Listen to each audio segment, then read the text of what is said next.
E passada toda essa introdução sobre os princípios, a gente vai entrar aqui na definição dos direitos que os titulares de dados passaram a ter pela Lei Geral de Proteção de Dados. Eu vou passar rapidamente sobre eles, mas eu vou me ater mais aqui a como lidar com esses direitos na prática, né? Que é a parte que mais gera dúvidas aí do profissional que está lidando com essa área, né? E que eu percebo que tem muito menos material sobre, né? A parte dos direitos é muito mais palpável, né? De entendimento, enquanto a prática sempre tem gerado mais dúvidas. Então, eu vou focar a explicação aqui para vocês num fluxo, né, de como seria considerado boa prática ao estar se deparando com o exercício desses direitos. Mas para começar, então, esses direitos que estão mencionados no artigo 18 da LGPD, eles né, podem ser exercidos a qualquer momento, de forma gratuita, né, isso é importante destacar também, e basicamente eles são esses, né? A confirmação da existência de um tratamento, né? Então eu posso entrar em contato com uma empresa e verificar quais dados ela tem acesso sobre mim, enfim, a qualquer momento solicitar esse tipo de informação. O acesso a esses dados também, a correção de dados incompletos, inexatos ou desatualizados, que está lá relacionado com o princípio que eu falei. Um dos direitos assim mais polêmicos também é o direito de solicitar anonimização, bloqueio ou eliminação de dados pessoais desnecessários, excessivos ou tratados em desconformidade com a LGPD. É sempre importante fazer um esclarecimento aqui que, muito embora esse direito, principalmente de eliminação, né, seja de fato mencionado pela LGPD, ele não é absoluto, né? Então, em alguns casos, há a devida impossibilidade, né, de seguir com essa eliminação. Então, é trabalho do encarregado entender se é plausível ou não esse tipo de solicitação. Mas está aqui, para todos os efeitos, mencionados como um direito. Assim como o direito de portabilidade de dados, né, que é um tanto quanto polêmico também, que basicamente permite que o titular solicite a um fornecedor de um serviço ou um produto, né, mediante requisição e de acordo com a regulamentação que a Autoridade Nacional de Proteção de Dados também precisa trazer, né, a portabilidade dos seus dados. Então, isso passou a ser um direito, um direito que gera muita dúvida por aí, mas que aguardamos ansiosamente aí mais definições, porque tem bastante impacto prático, né? Impacto prático. Então, dando sequência, eliminação dos dados pessoais também é um direito, quando tratados, né, com o consentimento do titular. Então, é uma hipótese. Informações sobre as entidades públicas e privadas com qual o controlador, né, realizou o uso e o compartilhamento de dados, então isso é um direito também. E por isso que é importante também que os controladores eles façam essa gestão, né, dos seus operadores, né, de quem ele está realizando o compartilhamento de dados. Essas informações elas são todas solicitadas, podem ser extraídas, né, no momento do inventário de dados, né, um documento que a gente vai falar mais no módulo 2 também, ao qual a gente consegue ter um fluxo, né, um desenho de todo o fluxo de dados que aquela empresa tem, com quem ela está compartilhando dados, enfim, né, a gente vai falar de uma maneira mais aprofundada em breve sobre isso, mas é uma forma de ter mais facilmente, né, esse tipo de informação, por exemplo, para esses momentos também que o inventário de dados ele facilita muito, né, no dia a dia a atuação de um encarregado de proteção de dados. Então, isso é mais um direito, assim como a informação sobre a possibilidade de não fornecer consentimento e suas consequências negativas. É interessante que as empresas já se adientem sobre isso e coloquem nas suas políticas de privacidade, mas se não tiver essa informação, é interessante saber que é um direito, né, de fato, das pessoas buscarem essa informação. Assim como a revogação do consentimento, né? Que também tem alguns poréns aqui, mas é um dos direitos também, né? E agora, afinal, né, como lidar na prática com uma requisição, né, de direito, que é um dos momentos mais temidos aí, né, da atuação de um encarregado. Isso em incidentes de dados, né? Com certeza todo mundo receia em passar por essa situação, mas acontece, tende a acontecer, a demanda, né, por solicitações, exercício de direito de titulares, ela depende, né, claro. Então, negócios que são focados em consumidores, eles tendem a ter uma demanda maior do que negócios que são focados em outras empresas, né, o modelo B2B que é bastante conhecido. Mas pode acontecer também, né, então tem algumas observações a partir de cada um desse modelo. Cada um desse modelo de negócio também pode demandar uma estrutura mais robusta ou menos robusta para atender todos esses direitos. Então, a gente vai falar um pouquinho mais sobre isso. É válido destacar que é bem interessante que um profissional de proteção de dados, né, um DPO, se adiante com relação a esse fluxo de atendimento de direitos de titulares, já deixando claro, né, quais são os processos que ele vai seguir, qual será esse fluxo, né? Então, aqui na DataGuide, por exemplo, a gente faz isso por meio da criação de uma política de resposta a exercício de direitos, né, de resposta a direito de titulares, ao qual a gente já deixa até pré-organizado como que a gente vai responder a partir de cada possibilidade de exercício de direito, quais são os prazos que a gente vai seguir, quando vai ter a necessidade, né, de demandar outras áreas, o tempo que eles têm para nos responder, enfim, a urgência disso. Essa sistemática ela vai garantir que essas respostas elas sejam dadas em um tempo muito mais hábil, né, e de forma mais ágil também. Bom, e ainda sobre exercício de direito, para definir, né, como que vai ser recorrido, né, como que uma empresa vai lidar com esse tipo de solicitação, é importante também, a LGPD fala sobre isso, da criação de um canal oficial de comunicação para estar recebendo esse tipo de solicitação.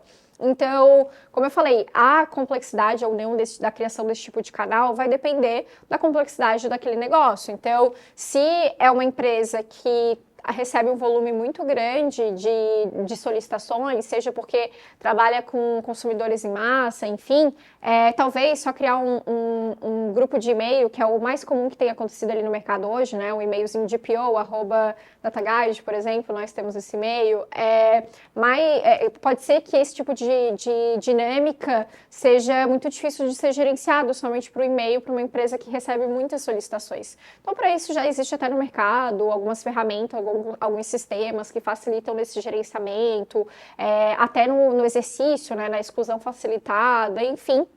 Mas tudo depende, como eu falei, desse volume, né? Então, na maior parte das empresas que lidam com outras empresas, como é muito menos frequente essas solicitações, criando um canal de e-mail já tende a ser suficiente. Então, um canal de e-mail que o DPO, né, tem acesso e que seja primariamente responsável, né, para responder, ou enfim, se tiver algum outro ajuste que isso fique, né, pré-alinhado, até numa política de resposta a direitos, né, isso pode estar definido também, onde que vai ser recebido essas solicitações, quem que vai ser primariamente responsável por responder. Tudo isso são tópicos que é interessante já deixar ajustado, né, e não esperar que essa situação aconteça, porque para pensar no que vai ser feito, porque há prazos, né, vinculados a essa resposta. Eu já vou falar um pouquinho mais sobre isso também. O artigo 19 da LGPD, ela menciona, né, que essa confirmação do direito de existência, né, ou acesso a dados pessoais, eles devem ser providenciados sempre mediante requisição do titular, e se for algo em formato mais simplificado, ela sugere que seja imediatamente, né, a LGPD fala que seja imediatamente, mas por meio de uma declaração mais clara, completa, né, o ideal é que indique a origem desses dados, a existência de registros, os critérios utilizados e a finalidade de tratamento, né, nesse documento. Fala aqui de novo, observar os segredos comerciais, industriais, que tem que ser melhor explorado isso aí também, e fornecida no prazo de até 15 dias. É o prazo que a LGPD menciona ali, contado da data, né, do requerimento desse titular. Na prática, eu já vi empresas, principalmente empresas maiores, que definem um prazo maior. Então, não respeita esse prazo de 15 dias aqui, mas imagino também que a complexidade, né, deve ter muitas demandas. Então, grandes empresas de telefonia, por exemplo, deve ter muito dessa demanda. Eu já vi empresa em situações que eu tentei exercer direito dando prazo de 30 dias, tá? De qualquer forma, em até 15 dias, tem que ser dada uma resposta primária, né? De preferência muito antes.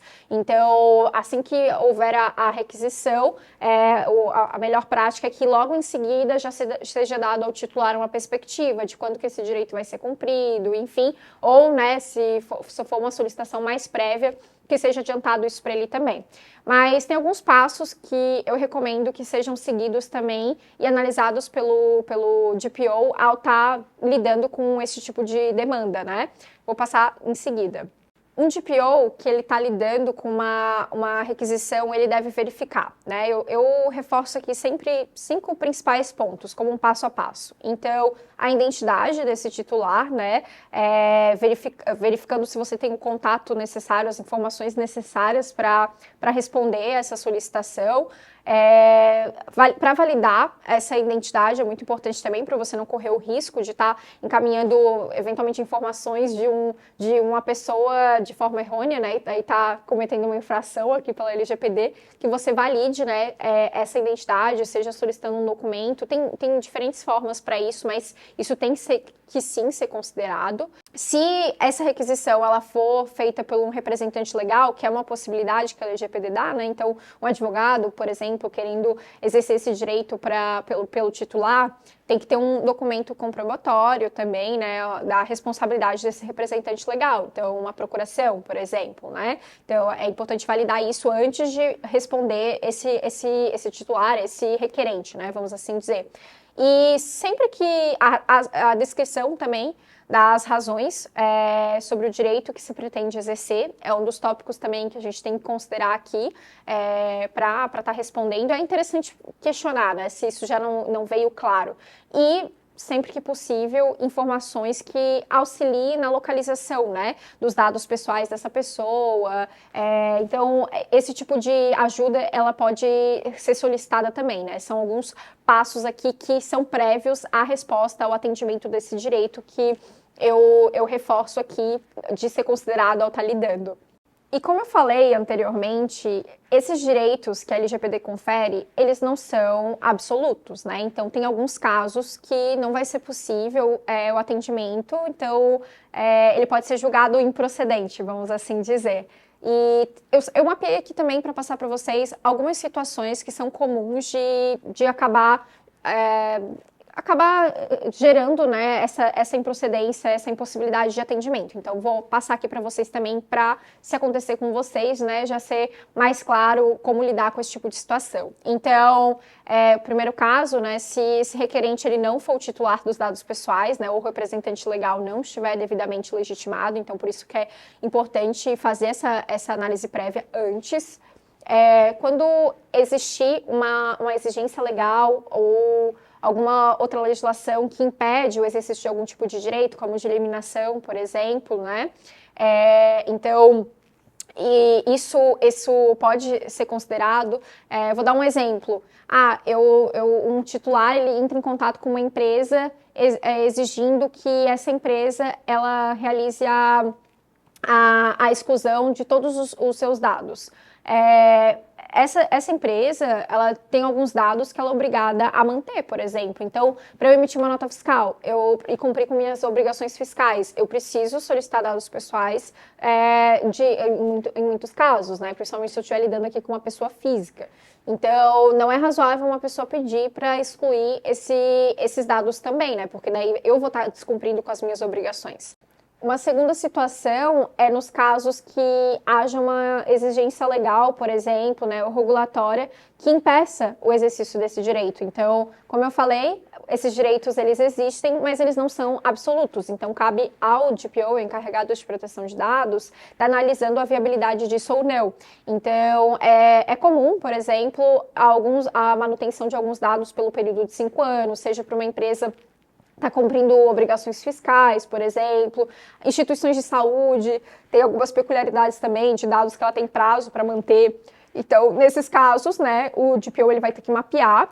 Até uma dica que é uma ferramenta também que pode ser construída no contexto de um projeto de adequação LGPD, que é uma tabela de temporalidade de dados, que nessa tabela você pode definir tais dados podem ser excluídos, tais dados não podem ser definidos, então tu já deixa essa análise quase que previamente pronta, né? Porque se está lá delimitado isso, na hora de analisar esse dado pode ser razoável de ser excluído ou não, você já vai ter essa resposta um pouco mais pronta e não precisa ficar analisando sempre caso a caso de uma maneira tão minuciosa, né? Então, uma dica aí de como facilitar essa análise no dia a dia.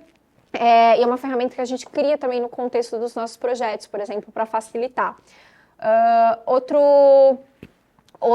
Outra situação aqui que pode resultar, né, no julgamento de improcedência do exercício desse direito é quando uma retificação, uma solicitação de retificação de dados, exclusão ou oposição, né, a relação àquele tratamento já tenha sido atendida anteriormente, né? Então, isso acontece também.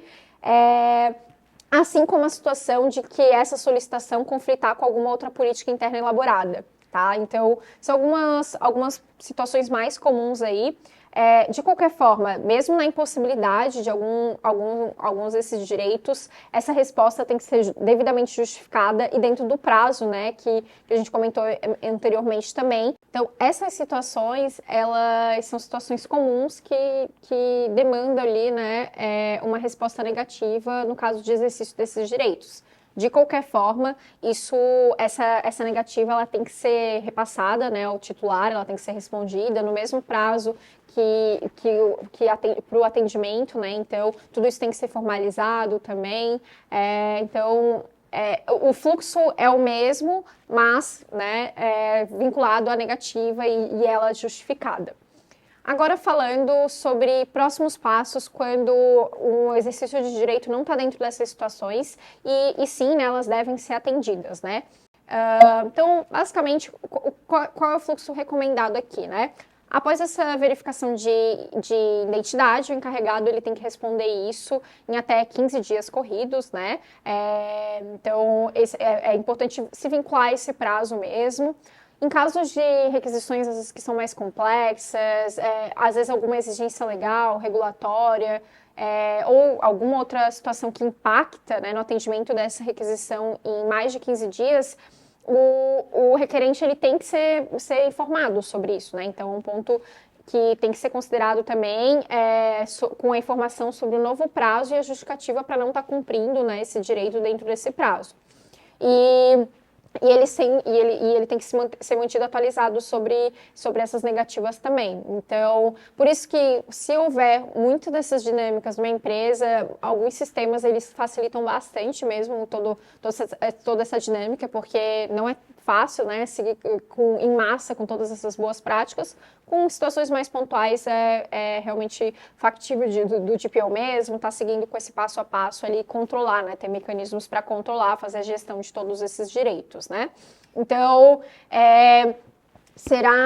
isso faz parte de um fluxo. Eventualmente, como eu já introduzi aqui também, será necessário demandar de algumas áreas algumas outras informações, né, para você estar cumprindo enquanto DPO com aquela solicitação. Isso é uma dinâmica que tende a ser comum também. Os direitos que mais demandam uma atenção do encarregado, de fato, estão relacionados àqueles que demandam exclusão, eliminação de algum dado, anonimização também, né? Porque, em muitos casos, isso pode ser irreversível, então o encarregado ele tem que ficar muito atento a isso.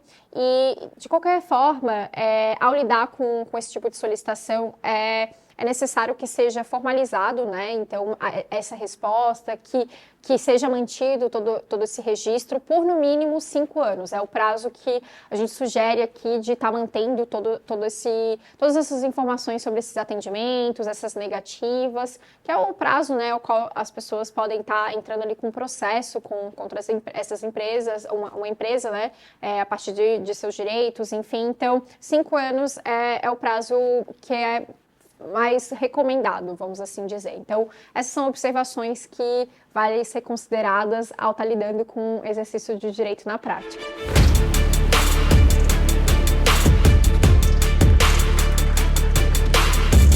Então, na área de